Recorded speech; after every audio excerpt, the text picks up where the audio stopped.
Hi folks, and welcome back to the channel, and welcome to another Van Chat Tuesday.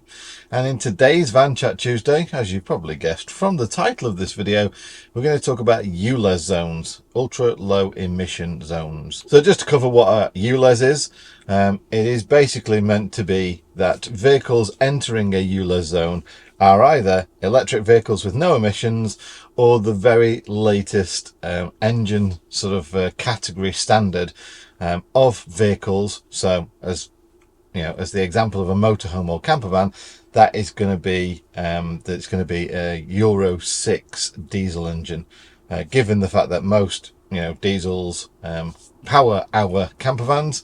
There are not many electric campervans and motorhomes out there at the moment, so it's more than likely you're going to have a diesel engine, and therefore in a ULEZ zone you will need to have a Euro 6 diesel engine. It'll show you on your logbook the status of your engine. If not, there are websites where you can enter the details of your engine and it'll tell you. And for the purpose of this video, that's basically what we're going to talk about. We're going to talk about the fact that these new ULEZ zones are coming in, and what happens if you want to go into a campsite that's in that zone, or you want to visit some tourist attractions in those zones. You might even live in the zone, or you want to visit friends or family in those zones as well. So how are you going to combat that, or how much is it going to cost you to do it? Now I'm going to start off by saying I am not a fan of all these things. I think we live in a world where already I don't understand how it's not a criminal act to be charged so many times, taxed so many times on the money that we earn. I think it's crazy. And this is just another tax for me at a time when it wasn't so long ago the government got us all to scrap the old cars in exchange for a nice deposit on a new car.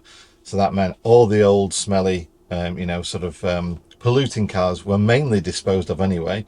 There's also current economic times where councils can't even provide their basic community services, and yet they can go out and spend millions on new signs and new camera hardware and software and things like that, to fine people, to have the ability to tell them that they're going to be fined if they don't pay £12 a day for a ULEZ entry fee or something like that. And at a time, basically the same sort of thing, we are struggling, economies are struggling. So they're also stopping people from entering busy places with high street shops, and the high streets are suffering as it is anyway, just trying to stay afloat. So the councils are bringing in all these new measures rather than helping out and supporting the local community. And why are they doing it? Just to make more money.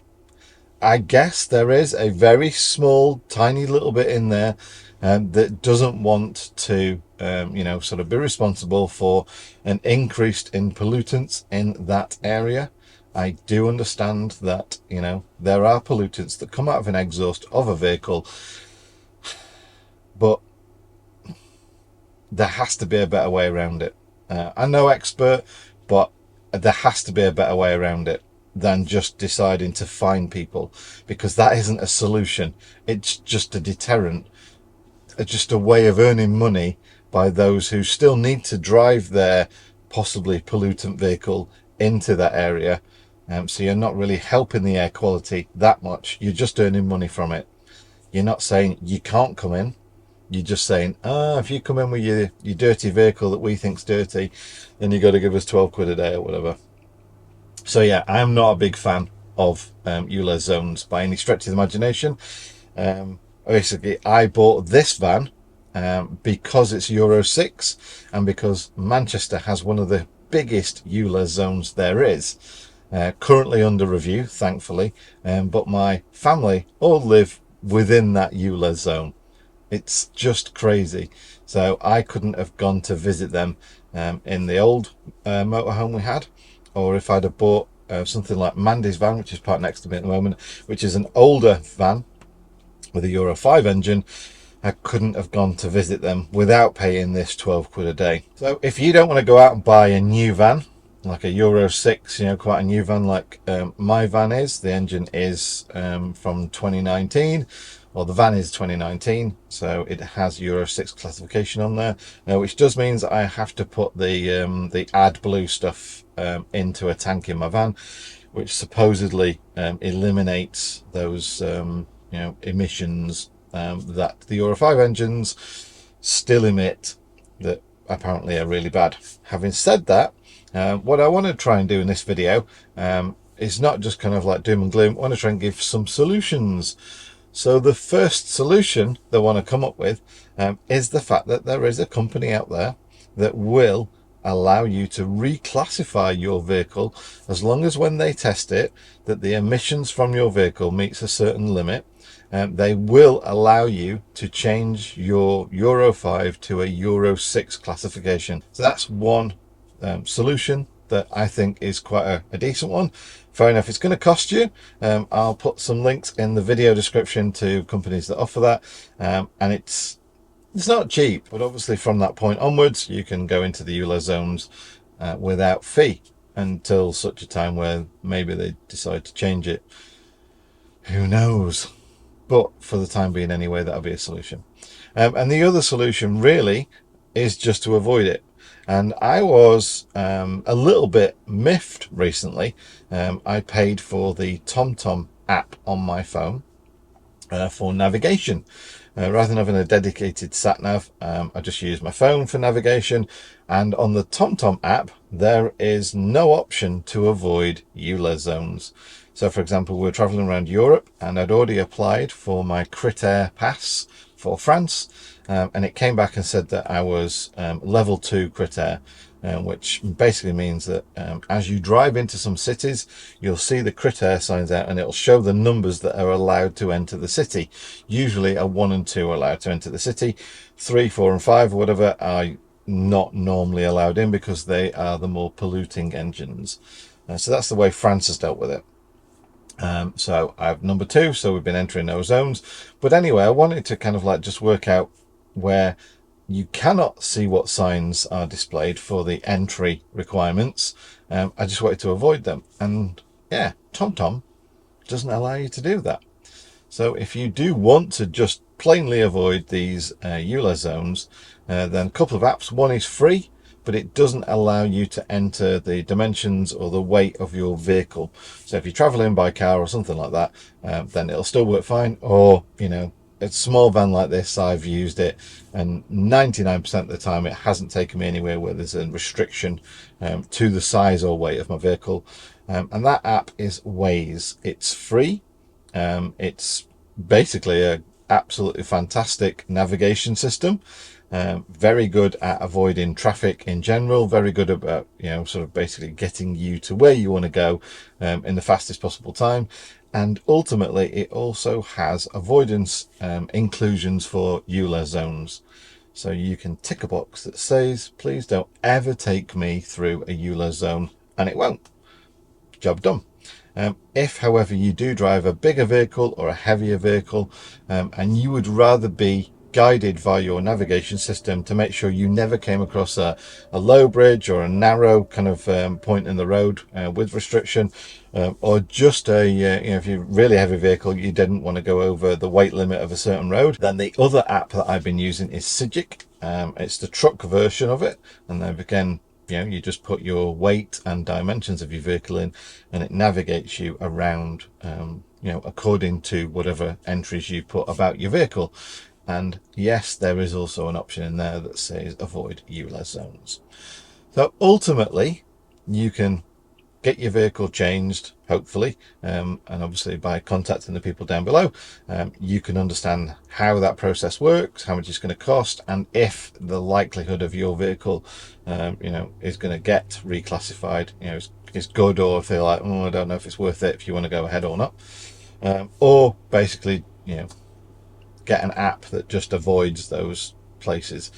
The unfortunate thing is they are popping up in all sorts of cities at the moment,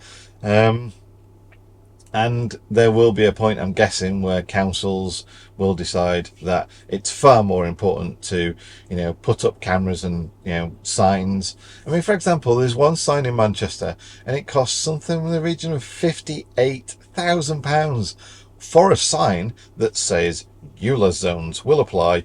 Please pay online before the end of today. £58,000. That's like a decent wage, of a, I don't know, teacher, or certainly, maybe a couple of people who can provide care in the home to somebody or something like that. But no, they spent £58,000 on a sign, and they spent a lot of money because there are a lot of signs. And the best part of it is they had to spend more money afterwards because they had to put up signs next to those signs that says under review, not currently in operation. But hey ho, I am not a scientist, and I certainly don't ever want to think that I would be better than a lot of people at coming up with solutions. I just think that sometimes people go for the wrong solution, the easiest solution, rather than potentially looking at the bigger picture, which is that communities are going to suffer for the lack of funding from the council that spent all the money on all this hardware, and then they've got to wait for years and years and years until they get those fines back, and all the local businesses as well that are going to suffer because people won't want to pay that money to come into that area anymore. So yeah, little shops and little businesses can't do that. And then you've got the other things like the plumber, the electrician, and all the guys that are running around in service vehicles that are now going to be thinking, okay then, so Mrs. Jones has rung up and she needs boiler fixing. That's at least 4 trips in and out of the ULEZ zones, so I've got to charge her an extra sort of like £100. So Mrs. Jones is going to suffer as well, just because she lives inside a zone the council has said, oh yeah, we're going to make the air quality in your zone much nicer. But ultimately, even though if you don't drive a vehicle, you're still going to pay for it. There we go anyway. So hopefully a balanced view, albeit that I don't agree with it. I understand what they're trying to achieve. I just think there are possibly better ways to do that. But ultimately some solutions as well if you are stuck in that problem of owning a vehicle and needing to go into those zones, or you would like to go in for those zones, like say for a campsite or for tourist attractions or whatever, then yeah, hopefully reclassification of your vehicle might be an option, or Euro 6 if you got one, then you should be fine until they decide to change that. Hopefully they won't anytime soon, but and then if not, unfortunately just avoid them, and yeah, a couple of solutions to be able to easily avoid them with some apps on your phone. So if you've got any other suggestions for the ULEZ zone issue, and obviously there's a comment section down below. Leave a comment, let other people know any extra apps that you think are usually sort of like good at avoiding that, or if you've come across a company that I've not been able to list in the video description that can offer reclassification from Euro 5 to Euro 6, then please leave their details in the video description down below too. And yeah, I shall catch you on the next video.